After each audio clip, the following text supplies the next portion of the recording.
अस्सलाम वालेकुम जी, मैं हूं नजमुल हसन बाजवा। आपको हमारे फेसबुक पेज और यूट्यूब चैनल पर खुश आमदेद। नाज़रीन किराम, दो खबरें इस वक्त मेरे पास मौजूद हैं। एक तो यह है कि आज अदालत शदीद गुस्से में थी। आज इस्लामाबाद हाई कोर्ट की जानिब से शदीद गुस्सा दिखाया गया है और अदालत ने 17 दिन की मोहलत दी है न्यूट्रल्स को भी। और जो आज अदालत ने शहबाज शरीफ साहब के साथ किया है और जिस तरह से उन्होंने, मतलब देखें, इससे ज्यादा अदालत और क्या कर सकती है किसी मुल्क के चीफ एग्जीक्यूटिव के लिए? इससे ज्यादा सख्त और क्या अल्फाज इस्तेमाल किए जा सकते हैं? तो आज धोखे रख दिया है शहबाज शरीफ को और न्यूट्रल्स को भी जो है ना वो 17 दिन की मोहलत दी गई है। 17 दिन के बाद जो है वो दोबारा आने का कहा गया है। बड़ी सारी चीजें जो है वो आज अहम हुई हैं। एक तो मैंने इसके बारे में आपको बताना है और उसकी पूरी तफसील मेरे पास मौजूद है। नंबर 2 नाज़रीन किराम, अभी फैटफ के बारे में जो है वो सुबह से मामला चल रहा था। फैटफ के ऊपर बहुत ज्यादा लोगों ने, जो लोग जो है वो फैटफ बिल्स के ऊपर एहतजाज करते रहे, आज बड़ी खुशी से सीना ठोक कर जो है वो आज फख्र से कह रहे थे कि आज फैटफ से हम निकल गए हैं। तो उन लोगों के लिए अर्ज ये है कि फैटफ से पाकिस्तान, यहाँ तमाम शराइत मुकम्मल हो गई हैं, लेकिन इस साल के आखिर तक अभी जो है वो पाकिस्तान फैटफ की ग्रे लिस्ट में ही रहेगा और इस साल के आखिर तक निकलेगा, क्योंकि फैटफ की टीम ने यहां पर आकर जो है वो विजिट करना है और विजिट करके उन्होंने चीजें देखनी है और उसके बाद उसने जनाब जाके वहां पे ऐलान करना है। उसके बाद पाकिस्तान जो है वो फैटफ की ग्रे लिस्ट से निकलेगा। बहुत ज्यादा भंगड़े डालने वालों को, खुशियां मनाने वालों को इससे यकीनी तौर पर मायूसी होगी। एक चीज मैं आपको बता दूं नाज़रीन किराम, देखें, इस बात को बड़े गौर से समझने की जरूरत है। फैटफ के में से पाकिस्तान का निकलना भी इमरान खान की काविशें और उसकी टीम की काविशें हैं और फैटफ से निकलने की वजह भी जो है ना वो आज इमरान खान ही है। हो सकता है ये भी है कि इमरान खान ने तो बड़ी मेहनत की थी, लेकिन उसके बाद चूंकि इमरान खान चले गए तो नई आने वाली टीम की थोड़ी साख बहाल करने के लिए और उनको इनाम देने के लिए कि तुम लोगों को मुआफ कर दिया गया है, ये सारा कुछ किया जा रहा है। तो ये एक अपडेट थी। अब जरा कोर्ट में आज क्या हुआ वो जरा सुन लें।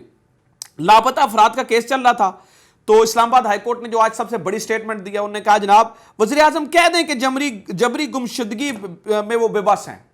यानी कि पहली बार अदालत किसी प्राइम मिनिस्टर को कह रही है कि आप कह दें आप बेबस हैं। चीफ एग्जीक्यूटिव, किसी मुल्क के चीफ एग्जीक्यूटिव को कहा जा रहा है कि आप कह दें आप बेबस हैं। आज अदालत ने ही कहा। फिर जनाब वाला, आज इस्लामाबाद हाईकोर्ट के चीफ जस्टिस अतर मिनल्लाह ने सहाफी मुदस्सर नारू और दीगर लापता अफराद की बाजियाबी की दरखास्तों की समाअत के दौरान रिमार्क देते हुए कहा कि तमाम हुकूमतें आइन और अपने हल्फ की खिलाफ वर्जी कर रही हैं। तमाम हुकूमतें आइन की भी खिलाफ वर्जी और अपने हल्फ भी, उन्होंने कहा।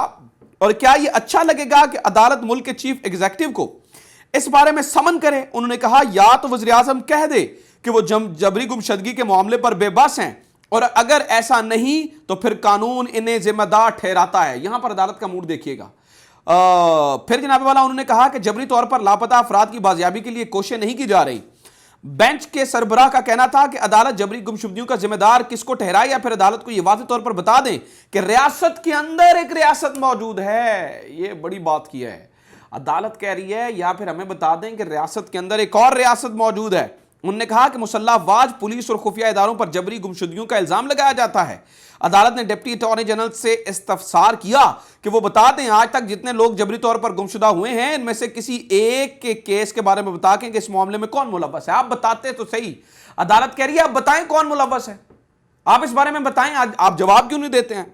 फिर जनाब वाला, इस पे deputy attorney general Khawaja Imtiaz ने अदालत को बताया कि जनाब लापता अफराद से मुताल्लिक कमेटी तश्कील दे दी है, जिस पर चीफ जस्टिस ने कहा कि अदालत को कमेटियों में ना उलझाएं। मतलब आज अदालत नजर आ रहा था कि कुछ भी कह दे, आज ये सुनने वाली नहीं है अदालत, भाई सीधी सीधी बात करेगी, सीधा सीधा जवाब दें।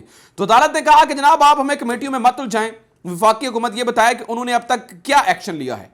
चीफ जस्टिस ने यह भी कहा कि आज भी लोग गायब हो रहे हैं, सवाल यह है कि लापता अफराद कहां हैं। चीफ जस्टिस अतर मिनल्लाह ने इसके बाद अदालती हुक्म पर अमल दरामद ना करने पर बरहमी का इजहार किया। और फिर मैं आपको बताऊं कि उन्होंने कहा कि गुज़श्ता समाअत का हुक्मनामा पढ़ने की हिदायत की, जिस पर deputy attorney general Khawaja Imtiaz ने गुज़श्ता समाअत का हुक्मनामा पढ़कर कहा कि अदालत ने अपने हुक्मनामा में साबिक सदर परवेज मुशर्रफ और साबिक वज़ीर आज़म को नोटिस जारी किया। फिर इसके बाद डिप्टी अटॉर्नी जनरल ने जवाब दिया, कमेटी तश्कील दी गई है जिसमें वजीर कानून भी शामिल हैं। चीफ जस्टिस से सवाल किया, मैं पूरी आपको समाअत बता रहा हूं, एक एक लफ्ज क्या कहा गया, अदालत क्या जवाब दे रही है। फिर चीफ जस्टिस ने इसके ऊपर सवाल किया, क्या आपने अदालती हुक्म पर अमल दरामद किया और क्या साबिक चीफ एग्जीक्यूटिव को नोटिस जारी किए, साबिक चीफ जस्टिस को एग्जीक्यूटिव को नोटिस जारी किए हैं।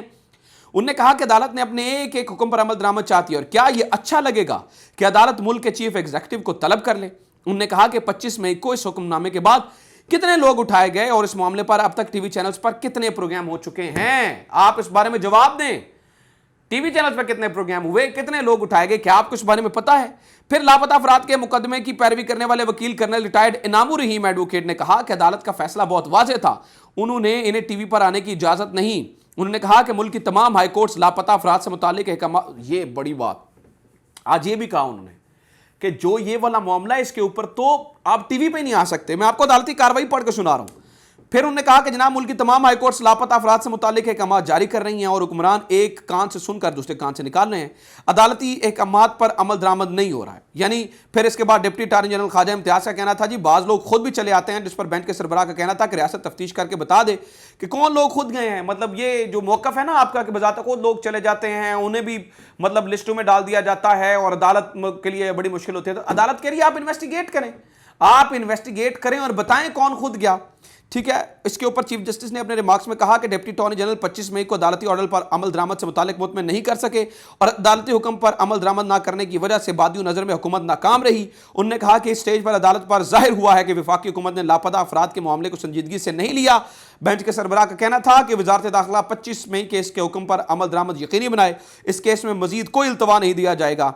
अदालत ने मौजूदा वफाकी वज़ीर दाखिला राना सनाउल्लाह और साबिक वज़ीर दाखिला शेख रशीद से बयान हल्फी तलब करते हुए इन दरखास्तों की समाअत 4 जुलाई तक मुलतवी कर दी गई है। 17 दिन का ये अब जो है ना वो मोहलत दी गई है और ये कहा गया है कि जनाब आपने अपनी ये जमा दें। मतलब ये सबको तमाम एजेंसीज को और ये जो है ना वो एक नोटिस जो है वो दिया गया है। अदालत इस वक्त जो है वो शदीद गुस्से में नज़र आ रही है और अदालत का मूड देख के लग रहा है कि जनाब वो ये चाहते हैं कि इस मामले का कोई हल निकले ताकि जो ऊँट जो है वो किसी करवट बैठे, ताकि चीज़ें जो है वो थोड़ी स्मूथ और आसान हो सके। तो ये आज की अपडेट थी। उम्मीद करता हूँ ये वीडियो आपको पसंद आई होगी। वीडियो को ज़्यादा से ज़्यादा शेयर करें, चैनल को ज़रूर सब्सक्राइब करें, आप अपना फीडबैक ज़रूर दीजिएगा और फेसबुक पे देख रहे हैं तो ज़्यादा से ज़्यादा ग्रुप्स में शेयर करें, पेज को लाइक करें, फॉलो ज़रूर करें। अपना ख्याल रखें। खुदा हाफ़िज़। पाकिस्तान जिंदाबाद।